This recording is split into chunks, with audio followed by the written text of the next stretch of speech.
Sword of Coming, episode 254. Untuk melihat video selengkapnya, sahabat bisa kunjungi playlist yang telah Sabta Novel sediakan. Yuk mari, kita berimajinasi bersama dan masuk ke alur ceritanya.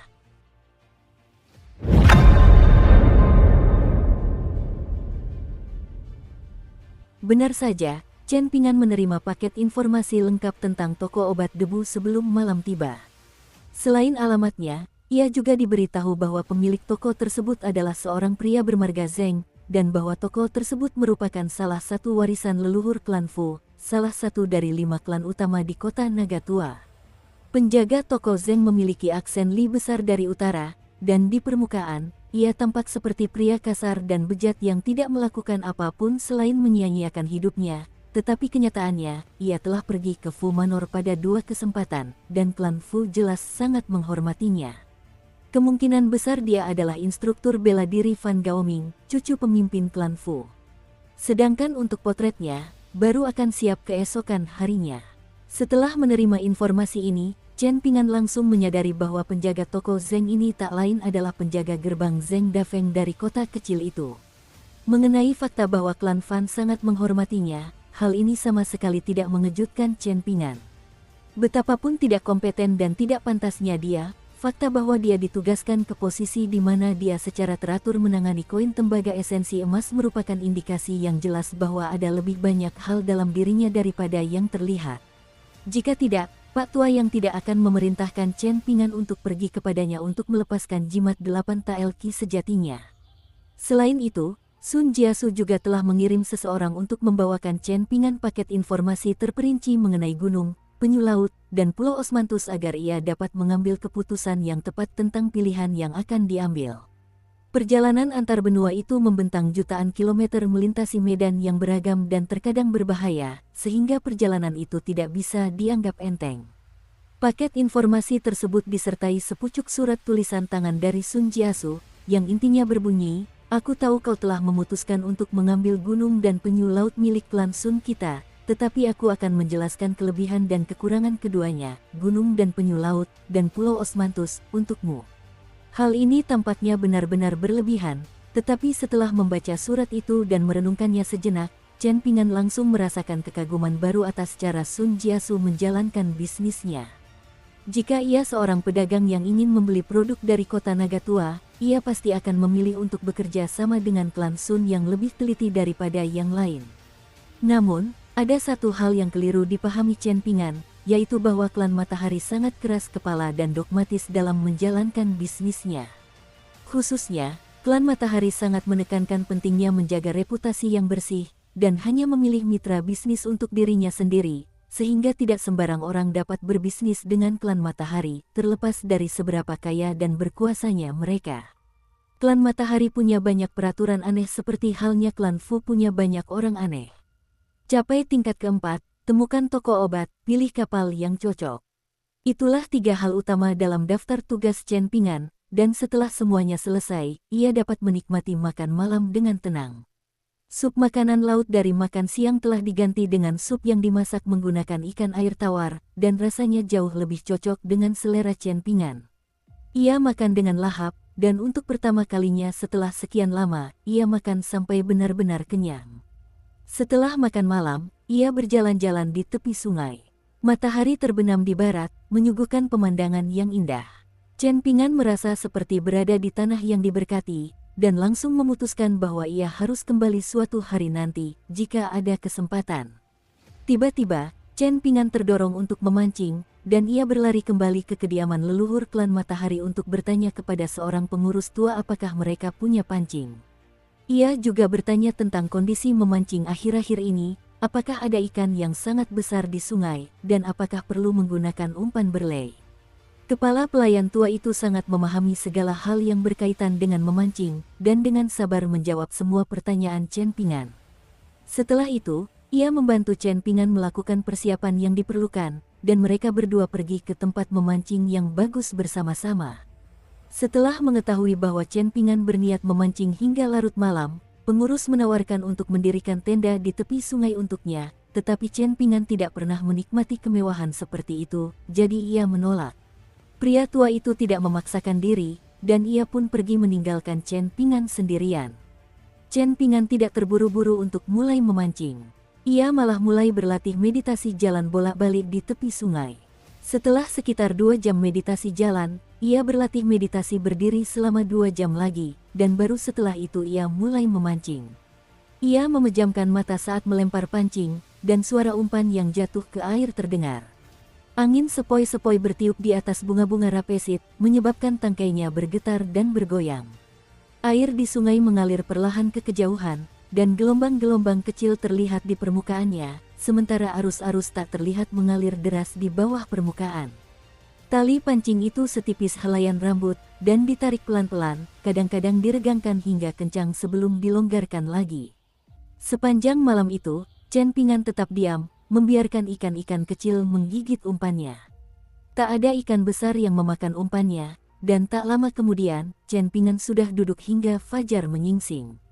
Tepat pada saat itu, ia mengarahkan pandangannya ke arah timur, dan saat ia membuka matanya, ia disambut oleh pemandangan menakjubkan yang belum pernah disaksikannya sebelumnya.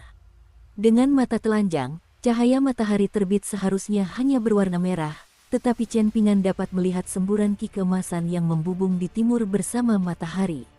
Semburan ki keemasan ini menyerupai naga-naga keemasan yang perlahan-lahan menjelajah cakrawala.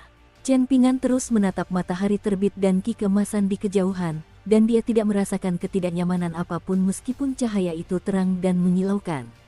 Mungkin itu hanya khayalannya, tetapi Chen Pingan merasakan hati dan jiwanya sedikit bergetar saat melihat ki emas yang turun, dan tiba-tiba, selusin naga emas turun dari langit dan menerkamnya langsung. Mereka memancarkan aura mengancam, seolah-olah mereka bertekad untuk menghancurkan siapapun yang berani menatap mereka. Para naga mendekat dengan sangat cepat, dan Chen Pingan melepaskan pancingnya sambil buru-buru berdiri. Niat tinjunya melonjak keluar dengan sendirinya, menyebar ke seluruh tubuh dan titik akupunturnya. Menghadapi provokasi ini, Chen Pingan merasa seolah-olah sedang berhadapan dengan kakek Cui Chan di bangunan bambu gunung tertindas. Pada saat ini, niat tinjunya bahkan melampaui langit dan bumi, dan dia harus melepaskan pukulan ini apapun yang terjadi. Sekitar selusin naga banjir emas tidak memiliki wujud nyata, dan mereka terbang langsung ke arah Chen Pingan, yang segera mengadopsi jurus teknik penguapan hujannya.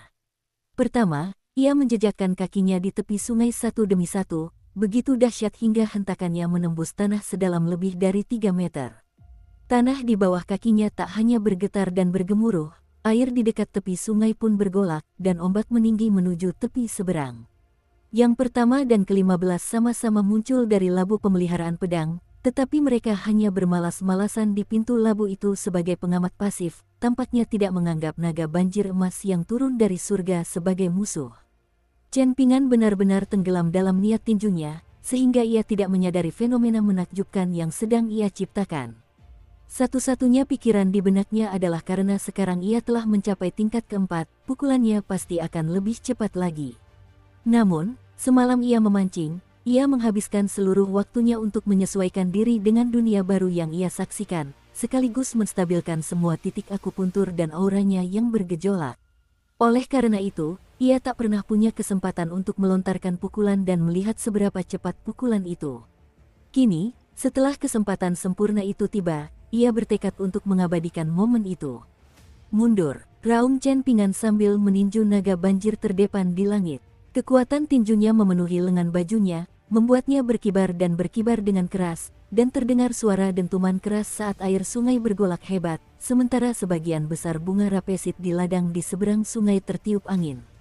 Naga banjir emas yang halus itu tidak memiliki tubuh fisik, tetapi kepalanya tetap terkena pukulan dahsyat Chen Pingan, dan terpental sejauh 30 meter dalam keadaan linglung dan kehilangan arah. Segera setelah itu, serangkaian ledakan keras terdengar saat semua naga banjir emas dipaksa kembali ke langit oleh teknik penguapan hujan Chen Pingan. Di sana, mereka terus berputar-putar di udara, menatap Chen Pingan dengan tatapan bingung dan marah. Pada akhirnya, mereka hanya bisa berbalik dan terbang kembali menuju cakrawala yang jauh. Chen Pingan sedikit goyah saat melihat ini, dan dalam sekejap mata, ki keemasan telah memudar, mengembalikan matahari terbit di timur ke keadaan normalnya.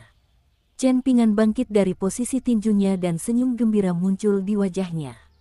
Pukulan-pukulan itu dilancarkan dengan kekuatan dan kecepatan yang luar biasa, mencerminkan peningkatan substansial dari tingkat ketiga ke tingkat keempat. Ia merasa seolah-olah tak lagi dibatasi oleh langit dan bumi, dan tak ada lagi rasa ceroboh. Saat labu pemeliharaan pedang dibuka, yang pertama dan yang ke-15 saling bertukar pandang, yang kemudian diikuti oleh yang ke-15 yang segera terbang kembali ke dalam labu, tampak terlalu malu untuk memperlihatkan dirinya lagi. Sementara itu, Fes yang lebih pemarah terpaku di tempatnya sejenak, lalu melompat ke udara dan menusuk tubuh Chen Pingan berulang kali. Ia tidak berhasil melukai Chen Pingan, tetapi tampaknya masih bertekad untuk terus menerjang tubuhnya berulang kali untuk melampiaskan amarahnya.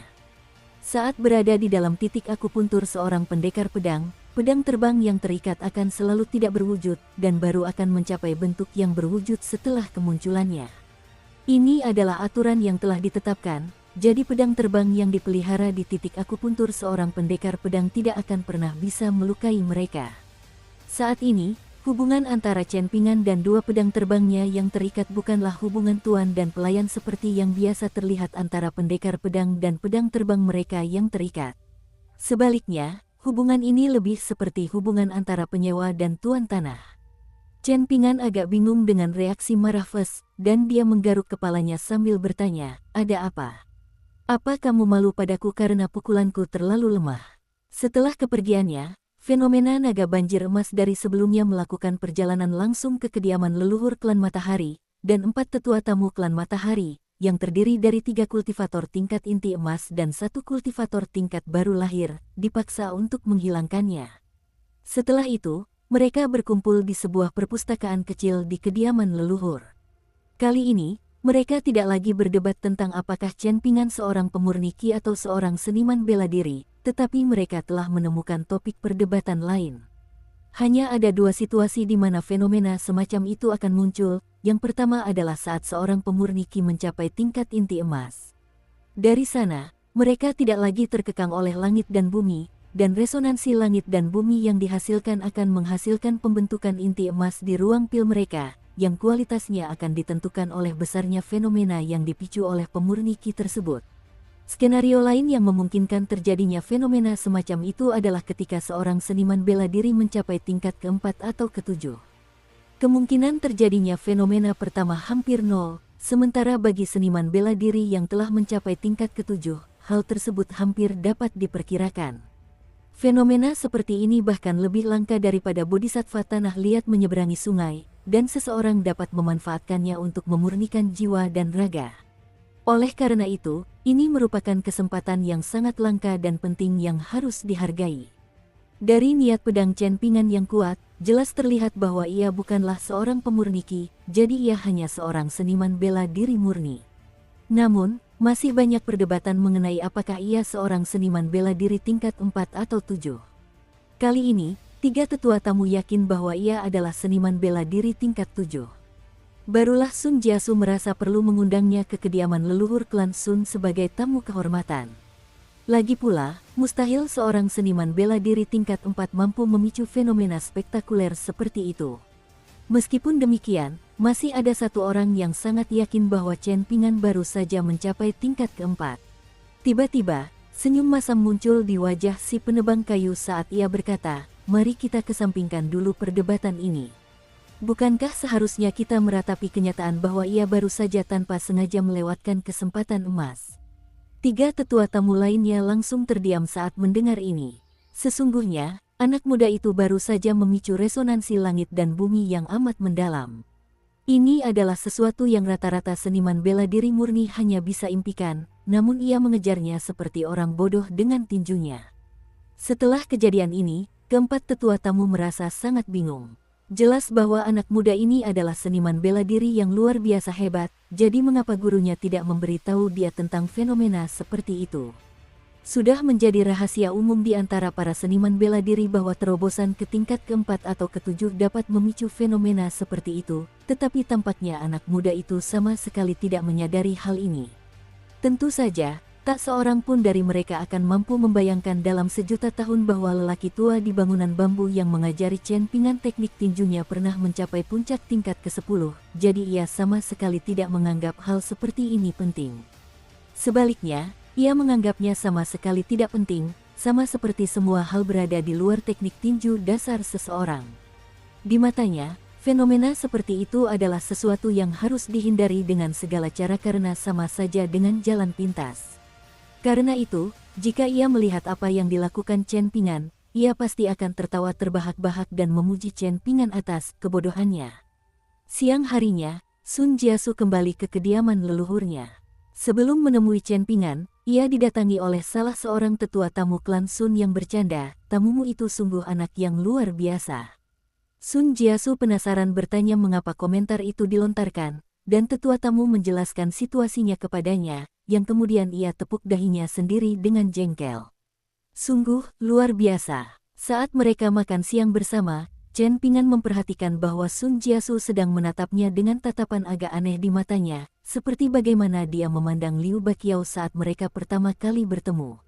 Chen Ping'an mengira hal ini terjadi karena fenomena pagi tadi telah menimbulkan masalah bagi kediaman leluhur klan Matahari, dan raut wajah khawatir muncul di wajahnya saat ia bertanya, "Ada apa?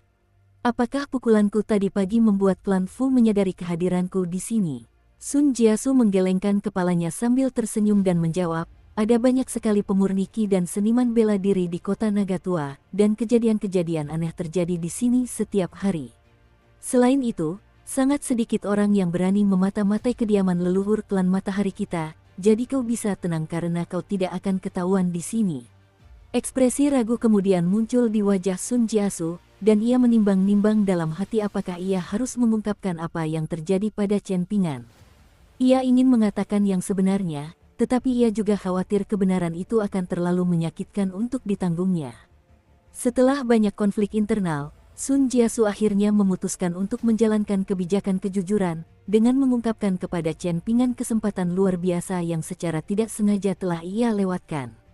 Setelah mendengar apa yang dikatakan Sun Jiasu, Chen Ping'an menyesap anggurnya, lalu bertanya, "Apakah naga banjir emas itu akan muncul lagi jika aku pergi melihat matahari terbit besok? Bagaimana menurutmu?" bentak Sun Jiasu dengan jengkel. Chen Ping'an menghela napas pelan, lalu meneguk anggur dalam-dalam sambil merenung, "Tidak berpendidikan benar-benar kutukan yang mengerikan." Sun Jiasu bersandar di kursinya sambil menyindir, "Apakah kamu berencana pergi memancing malam lagi, lalu menunggu matahari terbit?" "Sun Jiasu, kau bisa membaca pikiran," seru Chen Ping'an dengan ekspresi terkejut. Sun Jiasu buru-buru melambaikan tangannya sebagai jawaban. "Saya tidak punya kemampuan seperti itu, tapi saya dengar pendiri komersialisme benar-benar bisa membaca pikiran." Setelah itu, Chen Ping'an pergi ke sungai untuk memancing lagi, sementara Sun Jiasu berjalan di sampingnya sambil membawa keranjang ikan. Dalam perjalanan ke sana, Chen Ping'an bercerita kepadanya tentang mengapa ia sebelumnya mencari toko obat debu, dan bahwa ia tidak perlu lagi pergi ke sana, karena sekarang ia telah mencapai tingkat keempat, tetapi ia masih ingin mengunjungi toko itu untuk bertemu seorang kenalan. Sun Jiasu tentu saja menyetujui permintaan ini, mengatakan bahwa ia bisa pergi keesokan harinya, tetapi beberapa persiapan harus dilakukan sebelumnya. Jika ia secara pribadi menemani Chen Ping'an, itu hanya akan menarik perhatian dan menempatkannya dalam bahaya yang lebih besar, jadi ia akan menugaskan seorang tetua tamu Golden Courtier dari klan Sun untuk menemani Chen Ping'an. Sebagai kepala klan Matahari, urusan Sun Jiasu tak ada habisnya, jadi tentu saja ia tidak bisa hanya menghabiskan hari memancing bersama Chen Ping'an. Ikan-ikan yang ditangkap klan Matahari jauh lebih besar daripada ikan-ikan di sungai ini. Oleh karena itu, Sun Jiasu segera kembali ke kediaman leluhur untuk mengurus beberapa tugas sehari-hari. Setelah duduk di meja, ia meletakkan beberapa tumpukan buku akuntansi, dan sebuah sempoa kuno diletakkan di depannya. Sempoa itu tidak tampak istimewa sama sekali, tetapi yang membedakannya dari sempoa pada umumnya adalah sekelompok orang kecil berwarna emas yang duduk mengelilinginya. Layaknya perak serangga, mereka lahir dari brankas harta karun, dan tubuh mereka berkilauan keemasan. Masing-masing memiliki sepasang sayap di punggung, dan mereka suka melesat dan bermain satu sama lain. Mereka dianggap sebagai pembawa keberuntungan. Saat Sun Jiasu dengan cepat membaca angka-angka pada buku rekening di dalam pikirannya, figur-figur emas kecil itu terbang ke sempoa untuk mendorong manik-maniknya dan melakukan perhitungan. Sempoa itu telah diwariskan turun-temurun di klan Matahari, Tetapi selain itu dan anak-anak emas kecil itu, semua benda lain di ruang belajar itu sangat biasa dan biasa saja, termasuk lampu minyak yang ada di atas meja, yang kadang-kadang harus ditambahkan minyak oleh Sun Jiasu. Ajaran leluhur klan Matahari mengamanatkan bahwa uang harus digunakan sehemat mungkin, dan bahkan sekeping koin tembaga pun merupakan bagian berharga dalam fondasi klan. Di sisi lain, ketika tiba saatnya untuk berinvestasi, bahkan investasi besar pun harus dilakukan tanpa ragu-ragu. Setiap kali ia berdiri untuk menambahkan minyak ke lampu, Sun Jiasu akan berjalan ke jendela dan beristirahat sejenak sembari memandang ke arah sungai. Dia adalah pemurni Qi tingkat 5, dan saat dia melihat keluar jendela sekali lagi, dia tiba-tiba mulai berkomunikasi dengan para tetua tamu di luar kediaman leluhur melalui transmisi mental. Saya mengusulkan taruhan. Apakah ada yang mau menerima tawaran saya? Kalau aku kalah, aku akan membayar 1 koin hujan gandum. Tapi kalau kalian bertiga kalah, kalian harus menjaga kediaman leluhur klan Matahari kita selama 100 tahun lagi. Tentu saja, kalian akan tetap menerima kompensasi yang sama seperti biasanya. Si penebang kayu tersenyum sambil mengejek, siapa yang berani menerima taruhan konyol seperti itu? Taruhannya terlalu berat sebelah untukmu. Sun Jiasu tersenyum sambil menjawab, aku berani bertaruh bahwa begitu matahari terbit, Chen Pingan akan mengalami fenomena yang sama seperti pagi ini. Bagaimana menurutmu? Ayo kita lakukan. Jawab ketiga tetua tamu serempak. Jika kalah, ia hanya akan kehilangan 3 koin hujan gandum, tetapi jika menang, klan Matahari akan dapat menikmati jasa 3 penyuling Qi tingkat inti emas selama 1 abad lagi. Dengan sedikit keberuntungan, setidaknya 1 dari mereka seharusnya dapat mencapai tingkat baru lahir selama waktu itu. Ketiga tetua tamu juga menyadari hal ini, tetapi mereka yakin Sun Jiasu tidak akan memenangkan taruhan. Bagi mereka, koin hujan 1 butir saja hampir tidak berarti, tetapi mereka ingin mengamankan hak untuk berbangga diri karena memenangkan taruhan atas Sun Jiasu. Sun Jiasu tersenyum sambil mengeluarkan 3 koin hujan gandum dari lengan bajunya sebelum meletakkannya di ambang jendela. Ia lalu berkata dengan nada merendahkan diri, sepertinya aku sudah kalah taruhan. Ketiga tetua tamu tidak ragu untuk mengklaim kemenangan mereka, dan koin hujan 3 butir pun lenyap begitu saja. Orang terakhir yang mengklaim koin hujan gandumnya sebenarnya adalah orang yang memiliki basis kultivasi paling maju di antara ketiganya, dan dia memiliki harapan tertinggi untuk mencapai Nascentier. Senyum tersungging di wajah Sun Jiasu, ia terus berdiri di dekat jendela, menunggu Chen Pingan membuka mata dari meditasi berdirinya. Sementara itu, anak-anak emas mungil itu menatap Sun Jiasu dengan rasa ingin tahu, bertanya-tanya mengapa pemilik mereka tiba-tiba tampak tidak tertarik lagi untuk mencari uang. Matahari perlahan mulai terbit di langit, dan tak lama kemudian, seluruh kota naga tua telah diselimuti cahaya merah yang hangat. Saat matahari terus terbit, awan dan kabut memudar, dan tidak ada fenomena luar biasa yang muncul. Meski baru saja kehilangan 3 koin hujan gandum, Sun Jiasu sama sekali tidak terganggu. Ketiga tetua tamu tentu saja sangat senang, dan mereka semua mengolok-olok Sun Jiasu. Patriark klan Matahari tiba di ruang belajar, dan sebagai pemurni Qi tingkat baru, dia berhasil memutus sementara koneksi ruang belajar dengan dunia luar hanya dengan lambaian tangannya. Senyum kemudian muncul di wajahnya saat ia menghibur, kau mengerti sekarang. Kakekmu sudah lama memberitahumu bahwa keberuntungan klan Matahari yang tak lazim telah sepenuhnya habis oleh kemampuanmu itu, jadi sebaiknya kau fokus saja pada jalan yang lurus dan benar. Sun Jiasu menghela napas sedih, dan sebuah pikiran tiba-tiba terlintas di benaknya saat ia mengucapkan selamat tinggal kepada ketua klan Matahari, lalu berjalan menuju pintu sambil tersenyum dan berkata, aku akan ke dapur untuk memberitahu Pak Tua Song agar membuat sarapan yang lebih sederhana pagi ini daripada membuang-buang semua bahan-bahan yang masih bagus itu. Lagi pula Chen Pingan kan gak bisa bedain mana yang enak dan mana yang buruk, mungkin dia lebih suka acar dan bakpao.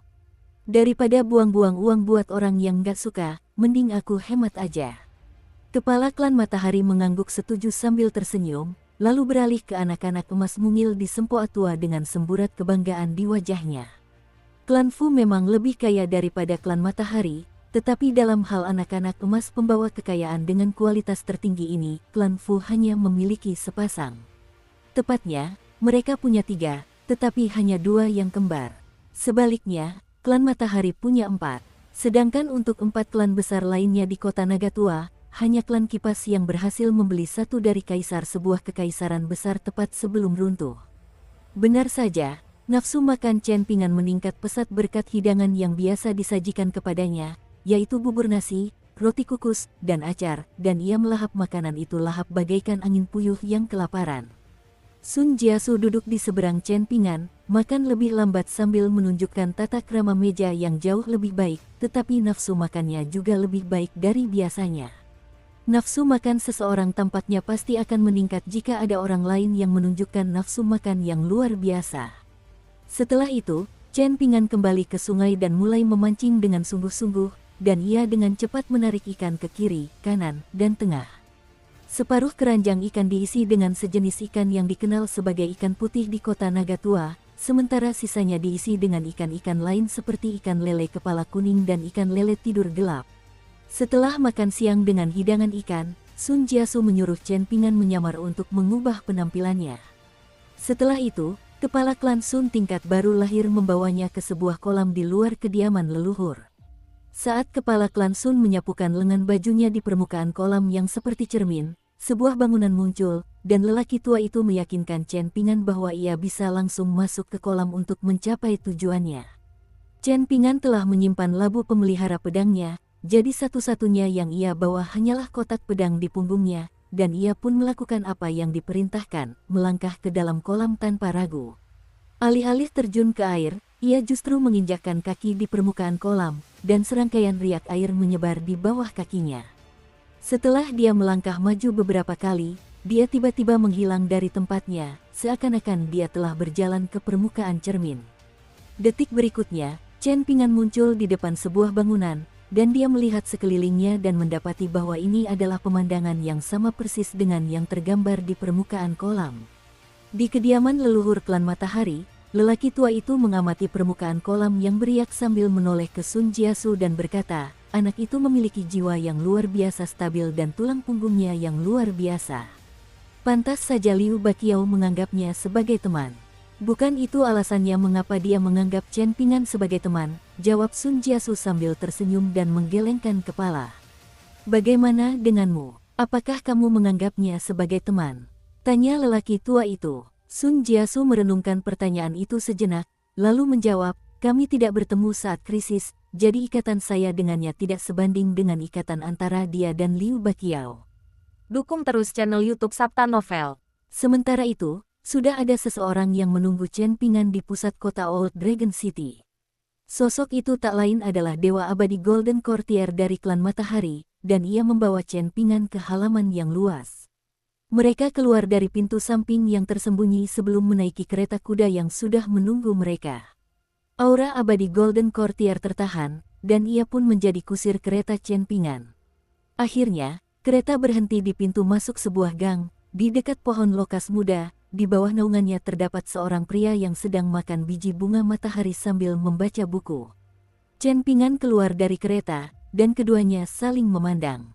Pria itu mengangkat bangkunya dalam diam, lalu berjalan masuk ke gang, sementara lelaki tua dari klan Matahari menghentikan kereta di pinggir jalan, lalu menutup matanya untuk beristirahat alih-alih menemani Chen Pingan lebih jauh.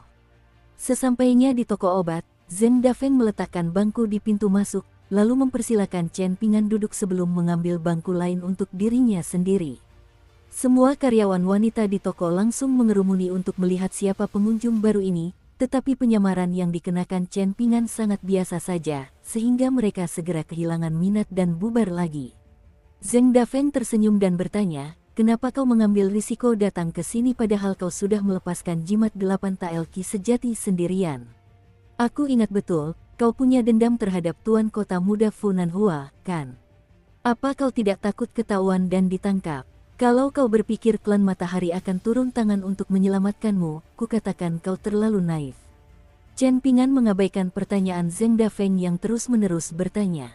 Siapa yang memberitahumu tentang ayahku dan porselen ikatanku? Siapa yang membunuh ayahku? Dan apakah Pak Tua yang ada hubungannya dengan ini? Zheng Dafeng tersenyum tenang sambil terkekeh. Apakah menurutmu aku akan memberitahumu bahkan jika orang tua itu ada hubungannya dengan ini?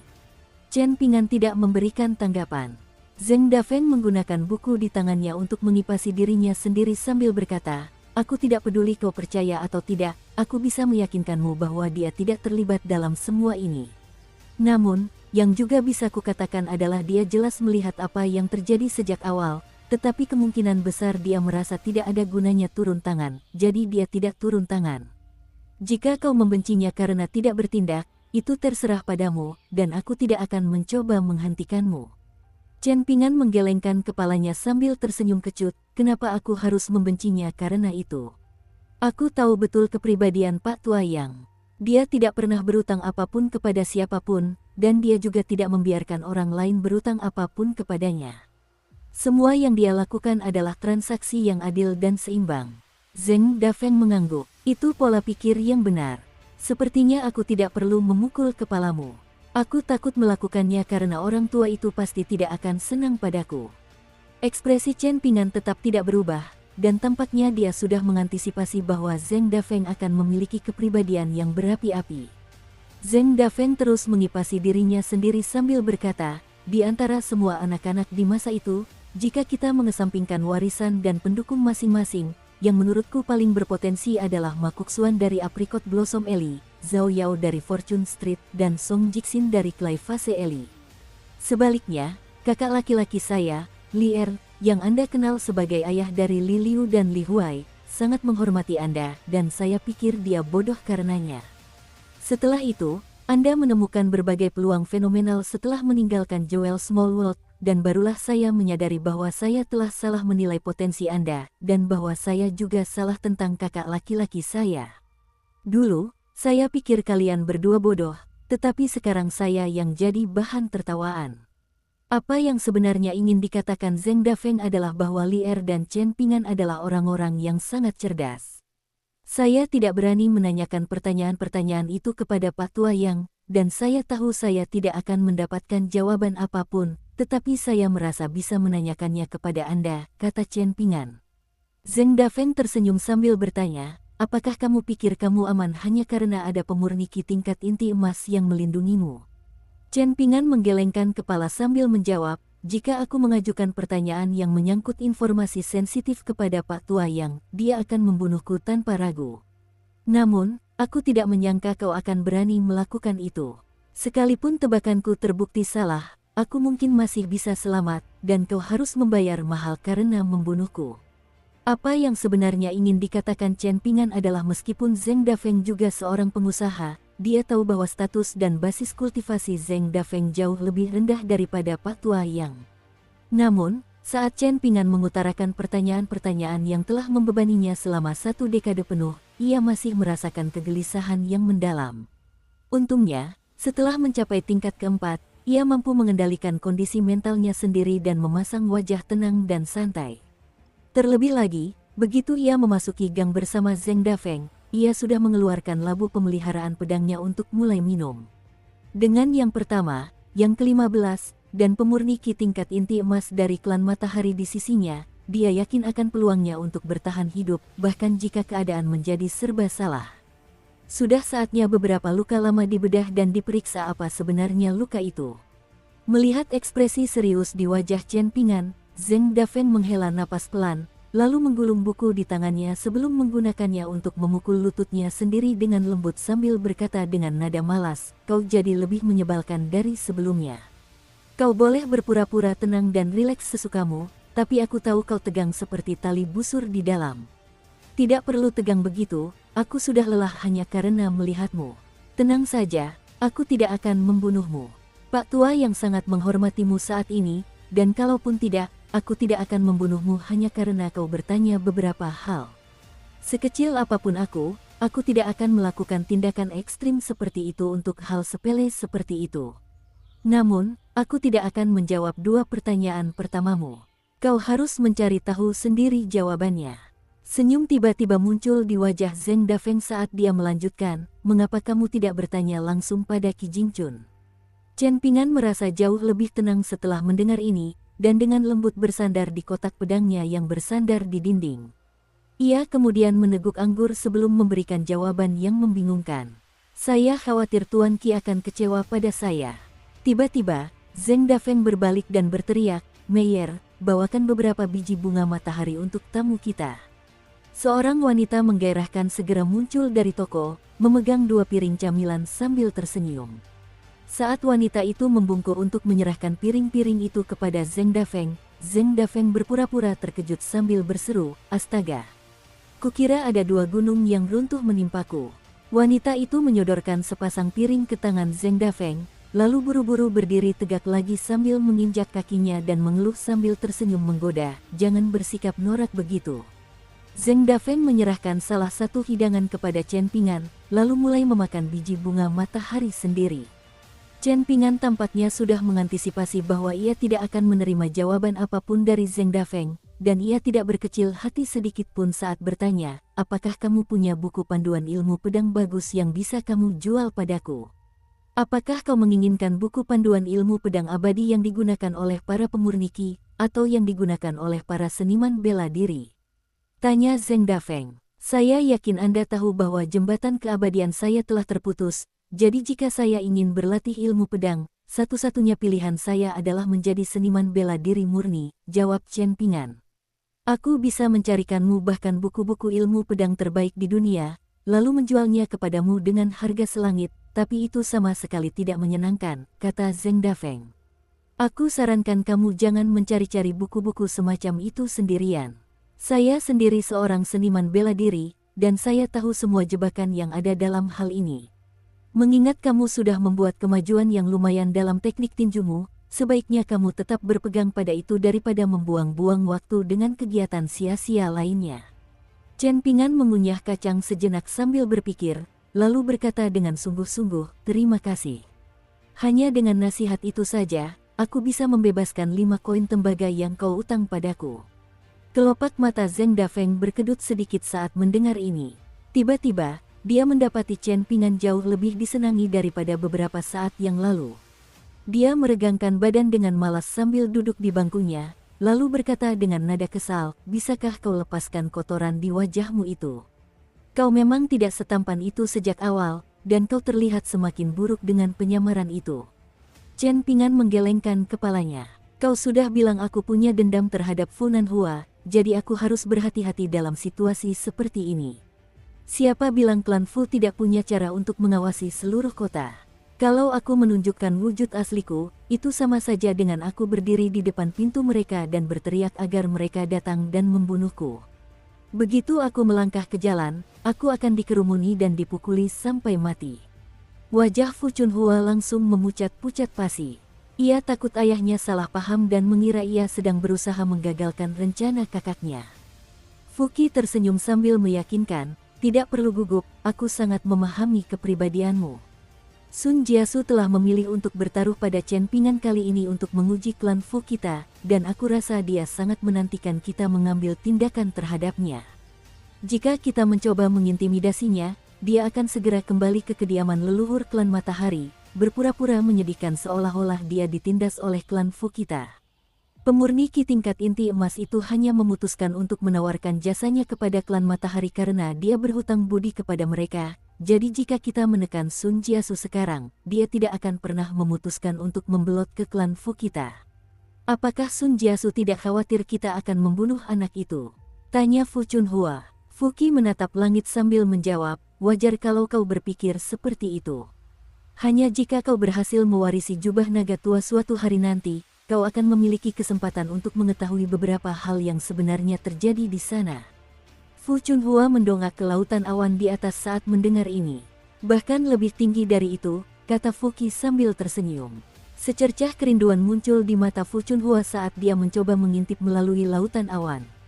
Sebelum mencapai tingkat inti emas, setiap orang memiliki kesan bahwa tingkat inti emas merupakan puncak dari kultivasi, tetapi hanya setelah mencapai tingkat tersebut seseorang akan menyadari bahwa sebenarnya itu hanya setengah jalan dari gunung kultivasi.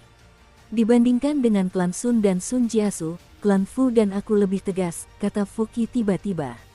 Saat ini, aku harus meninggalkan kota naga tua untuk bertemu beberapa tamu terhormat yang datang dari utara. Pergilah ke Nanhua dan beritahu dia bahwa Chen Ping'an saat ini sedang menginap di kediaman leluhur klan Sun. Aku ingin tahu pilihan apa yang akan dia ambil setelah menerima informasi ini, dan itu akan menentukan apakah dia akan menjadi penguasa kota Naga Tua. Tentu saja, itu juga akan menentukan apakah kau masih punya kesempatan mewarisi jubah Naga Tua. Kuharap saat aku kembali ke kota Naga Tua, keputusan yang tepat sudah dibuat. Kau bisa naik kereta kembali ke kota. Fu Chunhua melakukan apa yang diperintahkan, sementara Fu Qi melompat ke langit, naik dengan anggun ke lautan awan di atas sebelum berangkat ke utara. Fu Chunhua tidak punya waktu untuk memikirkan siapa tamu-tamu terhormat yang pantas mendapatkan sambutan pribadi dari penguasa kota-kota Naga Tua. Sebaliknya, saat memasuki kereta, ia mulai mempertimbangkan bagaimana ia harus bertindak demi kepentingannya sendiri, sekaligus memikirkan keputusan apa yang akan diambil Fu Nanhua. Semakin ia merenungkan teka-teki ini, semakin kacau pikirannya. Apapun yang ia lakukan, ia merasa bisa menuai beberapa manfaat, tetapi pada akhirnya, ia tetap akan berakhir sangat jauh dari skenario terbaik yang ia bayangkan. Bahkan saat dia tiba di kediaman pribadi Fu Nanhua, dia masih belum mencapai keputusan konklusif apapun, jadi dia hanya bisa menyampaikan pesan Fu Qi dengan hati-hati kepada Fu Nanhua, sambil menghilangkan beberapa bagian dan menambahkan yang lain. Fu Nanhua tentu saja tidak akan sepenuhnya mempercayainya, tetapi ia tahu bahwa Fu Chunhua juga tidak mungkin berani mengarang pesan dari Fu Qi. Setelah mendengarkan apa yang dikatakan Fu Chunhua, Fu Nanhua berdiri dari kursinya, dan ia baru saja akan mulai mondar-mandir, kebiasaan yang ia kembangkan setiap kali harus memikirkan sesuatu, ketika ia tiba-tiba duduk kembali dan menyatakan, "Aku sudah membuat keputusan. Chen Pingan harus mati." Fu Chunhua tersenyum sambil berkata, penjaga toko Zeng dari toko obat debu adalah seorang seniman bela diri yang setidaknya berada di puncak tingkat ke-7, dan dia bahkan mungkin berada di tingkat ke-8.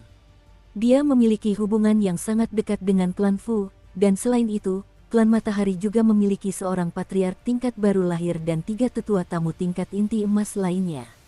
Mereka tidak perlu melakukan apapun kecuali kediaman leluhur klan Matahari terancam, tetapi jika keadaannya mendesak, kurasa Superior Grandmaster kemungkinan besar bisa meyakinkan ketiganya untuk campur tangan, dan itu belum termasuk para tetua tamu klan Matahari lainnya di pusat kota. Apa kau yakin tidak ingin mempertimbangkannya lagi, Nanhua? Satu-satunya hal yang kupikirkan saat ini adalah bagaimana cara membunuh Chen Pingan dengan pengorbanan seminimal mungkin, jawab Fu Nanhua dengan ekspresi dingin. Pernikahanmu sebentar lagi. Apa kau tidak takut terjadi sesuatu yang tidak diinginkan di ambang momen sepenting ini? Lagi pula, anak itu berasal dari dunia permata kecil, jadi secara teknis dia adalah warga Kekaisaran Li Agung. Apa kau tidak khawatir membunuhnya akan mencoreng citra klan Fu kita di mata Kaisar Kekaisaran Li Agung? Tanya Fu Chunhua. Fu Nanhua tidak memberikan tanggapan atas hal ini. Pikirkan baik-baik, Fu Nanhua, kata Fu Chunhua sambil tersenyum lebar. Dengan menceritakan semua ini, apakah aku berharap kau akan membalas Chen Pingan, atau kau akan menahan diri? Fu Nanhua tetap diam. Saat keheningan berlanjut, senyum di wajah Fu Chunhua perlahan memudar hingga menghilang sama sekali, dan tatapan dingin muncul di matanya saat dia mengamati Fu Nanhua, si sampah tak berguna yang hanya berhasil mencapai tingkat ke-6 bahkan setelah membuang-buang sumber daya klan yang tak terkira jumlahnya. Beraninya dia menganggap dirinya calon pewaris posisi ayah mereka sebagai penguasa kota. Apa haknya bersaing dengannya dan Fu Donghai, sepasang pemurni Qi tingkat inti emas, untuk mendapatkan warisan jubah naga tua? Fu Nanhua perlahan bangkit berdiri dengan anggun dan anggun, senyum tipis tersungging di wajahnya saat ia berkata, Fu Chunhua, bukan hanya ibu kita yang tahu tentang semua hal buruk yang terjadi antara kau dan Fu Donghai. Aku sangat penasaran, apakah kau tahu tentang hubungan gelap antara Fu Donghai dan pelayan pribadimu?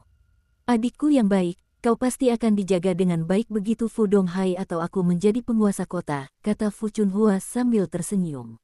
Fu Nanhua tampak sama sekali tidak menyadari ancaman terselubung Fu Chunhua saat ia berkata, sebelum itu, kita harus bekerja sama sebagai saudara kandung untuk menyusun rencana membunuh Chen Pingan, bukan? Lagi pula, kau tidak tahu apa yang dipikirkan ayah kita saat ini, dan kau tidak tahu apakah keputusanku ini akan semakin mendekatkanmu untuk mewarisi posisi pemimpin klan atau justru semakin menjauhkanmu. Ini bukan hanya ujian untukku, tapi juga ujian untukmu. Jadi, berhati-hatilah dalam bertindak, saudariku. Mata Fu Chunhua menyipit sedikit saat ekspresi dingin muncul di wajahnya. Fu Nanhua bangkit berdiri, lalu mengalihkan pandangannya ke pintu masuk kediaman pribadinya sambil merenung dalam hati, Sun Jiasu, apa kau benar-benar akan mengorbankan Chen Ping'an hanya untuk seorang pemurni Qi tingkat Naschen? Apakah itu benar-benar pertukaran yang layak? Atau mungkinkah?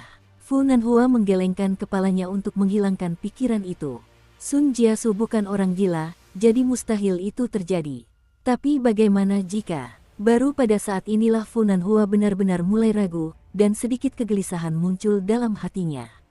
Fu Chunhua telah menyaksikan adik laki-lakinya tumbuh besar sepanjang hidupnya, tetapi tiba-tiba dia merasa sangat asing baginya, dan untuk pertama kalinya, firasat buruk muncul di hatinya terhadap adik laki-lakinya yang sebelumnya biasa-biasa saja dan tidak berbahaya.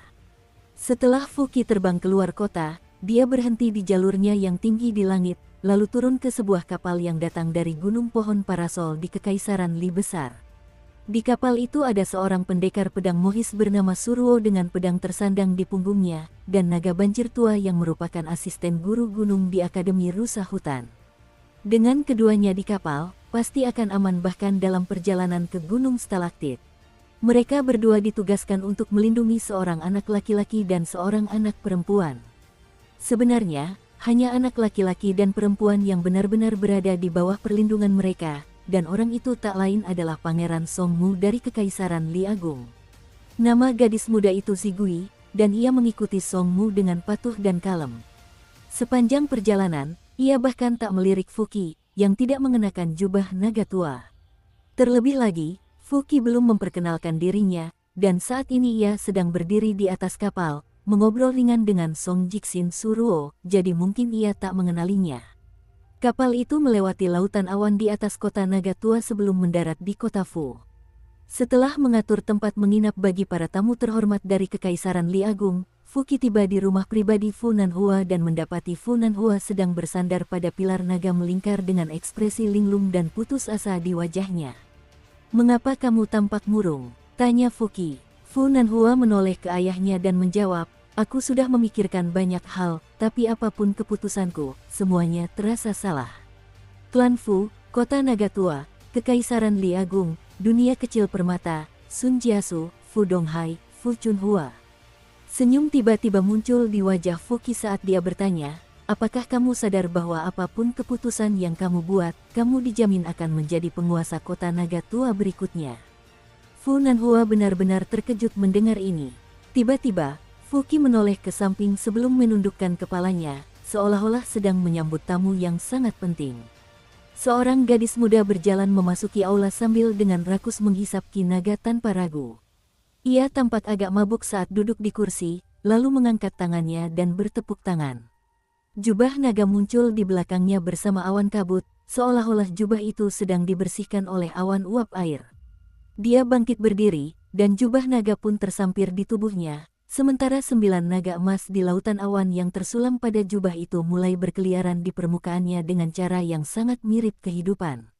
Ia melepas sepatunya sebelum duduk kembali di kursi dengan kaki disilangkan, dan jubah naga yang kebesaran itu tampak agak lucu di tubuhnya. Wajahnya mengerut karena marah saat pria itu mendesah, "Sungguh sulit berpura-pura bahwa aku hanyalah gadis kecil yang tak berdaya, bahkan setelah batasan-batasan di Jewel Small World telah hilang. Kurasa mau bagaimana lagi, masih ada beberapa orang yang belum sebanding denganku saat ini." Pendeta Tao bodoh itu, Ruan Qiong, Song Changjing, pemimpin Mohisme, Dewa Pedang Suruo. Jumlah mereka hampir tak terhitung. Lupakan saja, memikirkan mereka hanya membuatku semakin tertekan. Ini jauh lebih baik daripada Jewel Small World, seperti yang diharapkan dari tempat sehebat ini. Bahkan setelah bertahun-tahun, klan Fumu telah berusaha sangat keras untuk melestarikan begitu banyak Qi naga. Kau akan mendapatkan imbalan yang besar atas usahamu. Fu Nanhua menoleh ke arah gadis muda yang dikenalnya, lalu menoleh ke arah ayahnya, yang berdiri di samping dengan ekspresi tenang, dan akhirnya tatapannya tertuju pada jubah naga tua yang menutupi tubuh mungil gadis itu. Dia pernah hampir gila sebelumnya, tetapi kali ini, dia merasa seolah-olah dia benar-benar gila. Zigui melirik ke sekelilingnya sambil melanjutkan, "Aku harus menanggung banyak penghinaan untuk datang ke sini, tetapi yang terbesar dari semua penghinaan ini adalah aku hanya bisa sampai di sini dengan lancar karena pendeta Tao yang bau itu mengizinkannya." Tiba-tiba, Dia menusukkan jarinya ke arah Fu Nanhua sambil berkata dengan nada tajam, "Dasar semut kecil menyedihkan. Kudengar kau bahkan tidak berani membunuh Chen Pingan. Kau bahkan tidak pantas. Apa nama marga klanmu?" "Kami adalah klan Fu, Nona muda," jawab Fuqi dengan hormat. Zigui tiba-tiba kehilangan tenaga saat dia bersandar di kursi, meringkuk di dalam jubah naga tua seolah-olah itu adalah selimut besar. Fu Nanhua merasa seolah-olah dia berada di ambang kehilangan kewarasannya. Zigui melirik jubah naga tua sambil berkomentar, "Jubah ini cukup bagus. Seperti yang diharapkan dari sesuatu yang telah menyerap ki dan esensi 9 kaisar masa lalu dari benua Fial Harta Karun Timur. Meski begitu, lautan awan yang disulam pada jubah ini agak kurang menarik." Saat dia menyampaikan pernyataan terakhirnya, mata emasnya berbinar dengan sedikit rasa ingin tahu. Fuqi sepertinya bisa melihat apa yang dipikirkan Zigui, dan senyum masam muncul di wajahnya saat ia berkata, "Nona muda, lautan awan di atas kota tidak bisa ditarik ke dalam jubah naga tua untuk saat ini. Kalau tidak, itu akan menarik terlalu banyak perhatian, dan seseorang bisa menyadari ada sesuatu yang salah." Aku tahu, Zigui mendesah menanggapi, lalu menutup matanya seperti orang mabuk. "Sekarang aku di sini, aku benar-benar tidak ingin bergerak lagi." Tiba-tiba, ia melompat turun dari kursi, dan jubah naga tua, yang tadinya tampak seperti selimut kebesaran, tiba-tiba pas di badannya. Ia berdiri di aula sambil melihat keluar, tampak agak ragu-ragu. Di kediaman leluhur klan Matahari, senyum masam tersungging di wajah sang patriark Nascentier setelah mendengar rencana Sun Jiasu. Ia bertanya, "Apakah itu sepadan? Apa kau tidak takut setelah pertempuran ini, klan Matahari kita akan jatuh dari singgasananya dan dilahap habis oleh klan Fu dan 4 rencana besar lainnya?" Ekspresi Sun Jiasu tetap tidak berubah saat ia menjawab, "Sama sekali tidak. Satu-satunya hal yang kusesalkan adalah klan Sun kita tidak punya lebih banyak uang untuk dipertaruhkan. Kalau tidak, aku akan menaikkan taruhannya lebih tinggi lagi." Kepala klan Matahari terdiam cukup lama sebelum bertanya, "Bagaimana kalau anak itu tahu niat klan Matahari kita?"